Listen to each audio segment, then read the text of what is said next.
Hey guys, we're here to kick off the Say module. So I just want to take you straight to that. So before, when you started, you got started by clicking here, but now that you're through those initial pieces, we're just going to go straight into the Say modules. And they're listed here, they're in red. And remember that you've got either the proficient, the accomplished, or the distinguished. I'm going to show you on the proficient, but everything's going to be the same for the other three or the other two module settings. All right, so we're going here to this landing page, and the opening video is what you're watching now. The reflection and connection is going to be very similar to what it was last time. It is pulling straight from the previous training that ABSS did with data teams. So you're going to take a look at that rubric, and you can fill it out as an individual or as a team. And take a look at that. That is red. Remember that our say, we are color coding red because we want to make sure that we are kind of hitting the brakes, that we are stopping, and that we are really taking a look at what our data says. So I'm just going to go back.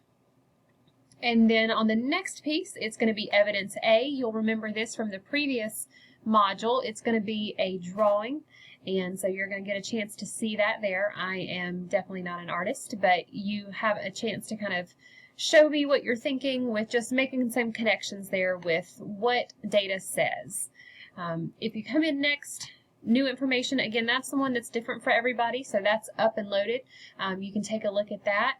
Evidence B is going to be the exact same as it was in the previous module, but this time when you click on evidence B, there's going to be a backside to it. So in the first one, we just kind of asked you to look at this and figure out, all right, what data is available? And now we're going to ask somebody to come through again, same exact template, and to ask you to figure out, well, what does your data say about you and that time that somebody was in your classroom, just giving you a little bit of feedback. As we go back here to the discussion, that's going to be the same as it was. Remember that we decided after the first module that you're going to do this in sequence. So I'm not going to ask you to finish the discussion before we do our Google Hangouts, which I will be emailing you at time to sign up for. So keep that in mind. Evidence C is going to be here, and this is where we start to tie everything back into the teacher evaluation rubric. Now, those of you who are not on the teacher evaluation rubric, we can take a look at yours and make sure that it's applicable. So we're just going to have you guys filling that out. If you will kind of follow the naming conventions that are here, but please don't hesitate to ask any questions that you have. I'm going to go right back, and that's evidence C.